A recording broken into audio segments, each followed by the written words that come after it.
انت كتعارض المغربي يكون مع التطبيع. المغربي كيخلص ضريبه وكيعاون بيت مال القدس، كيعاون فلسطين.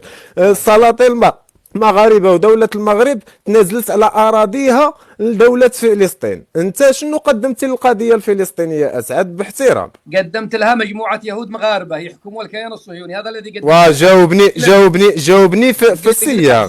ما لك تهربش ما تهربش، انت راه كتهرب اسعد، انت كتهرب من يا النقاش. اخي يا اخي انا بغيت نعرف، اسمح لي انت كتعارض الملك على التطبيع وكتقول عليه خيانه. شنو اسعد شرعي قدم القضيه الفلسطينيه؟ الناس كنشوفوا حنا فلسطين كيموتوا شهداء، ما كتفتحش عليهم لايف، كتفتح على البوليزاريو اللي سدينا الملف ديالها حنا. واش عندي الحق ولا لا؟ لا لا، ذكي جدا، انت خطير. لا ماشي خطير، ما ذاك انا عندي شي تساؤلات باغي نعرف، هذا حقي انا كمغربي. طيب طيب، او لا امشي من التطبيع، مش في صالحك، امشي.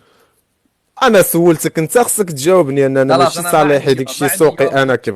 خرج ما من عندك جواب، ما تقدرش ما تجاوب عندي. حيت القضيه الفلسطينيه خلاص، واحد تكلمت القضيه تكلمت عاطفه ديال العرب ايوه، كاملين، انت وكلتا ولا شي وحدين الامور اخرى لا لا، انت على اي. فهمتني تماما. انت قدمت واخا لفلسطين، واخا قدمت لفلسطين 12 وزير مغربي يديروا الكيان على اي. الصهيوني. شوف يلا امشي انت امشي. كتتكلم على يا تطبيع اخي خيانه يا اخي وانت امشي. لست جدير بها اسعد.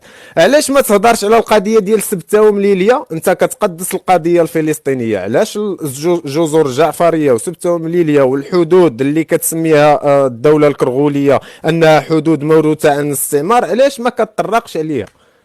طرقوا ليها انتم علاش؟ كمغاربه، هي ارضكم. ولكن هذه منصه ديالك، انت اللي خصك تطرق ليها. افتحوا. هادشي نفتح يا على اسعد، سبتة شوف ومليلية، مع نفتح كامل احتراماتي، هادشي نفتح. كيدل على ان قضيه فيها استرزاق.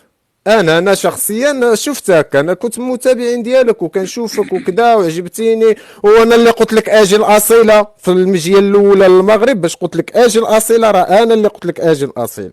ولكن ملي كنشوفوا بزاف ديال الحاجات بحال هكا، كنشوفوا ان الملك كيتقذف دائما من عند توتو، انت كتطلعوا، هذا راه كتعاونوا. لا لا كتشوف لا الكرغولي لا كيطلع لا كيضرب في لا لا النظام لا الملكي لا. وكيطلق البروباغندا، كيطلقوا بروباغندا. اما المغربي كيطلع كيعطيك الحجه والدليل والوثيقه. واضح تمام. الكرغولي كيطلع هنايا كتعطيه انت مساحه وكتخليه على خاطرو يقول ديك انا الشيء اللي اعرف، انا بغا. اعطيه وانا انزل، انا اعرف، انا ماشي نتملي عليه. واخا. واش انت نسولك واحد السؤال بسيط، واش انا انت اعرف، مع انا اعرف التطبيع ان المغاربه يسمعوا السب في الملك وفي المراه المغربيه ويسكتوا؟ انت عادي يعجبك؟ عادي عادي عادي. انا اقول لا ماشي عادي، لا الا كنت انت، شوف اسمع الا اسمع كنت اسمع انت اسمع جمهوري، اسمع حنا اسمع ملكيين حتى النخاع، اسمع هذه اسمع خصك يا اخي، تعرفها. انا كنهضر بصوت المغاربه. اسمع لو سمحت، اسمع. اذا كان المغربي يظن ان اسعد الشرعي يتعمد اساءة الملك في مساحته، اعملوا حظر الان واخرجوا من المساحه، والله يفتح عليكم، وانت اول واحد انصرف. يلا انصرف. نصرف. ما جاوبتينيش على الاسئله ديالي، جاتك محرجه اسعد، هذا للاسف. اصلا ما دام تراني انني جيت عندي حق، انت لماذا اجنبي جيت؟ كتهضر على القضيه ديالي. انا العمام ديالي ماتوا في امقاله، العمام ديالي انا، العمام ديالي والاجداد ديالي ماتوا على هذه الارض، انت كتهضر عليها.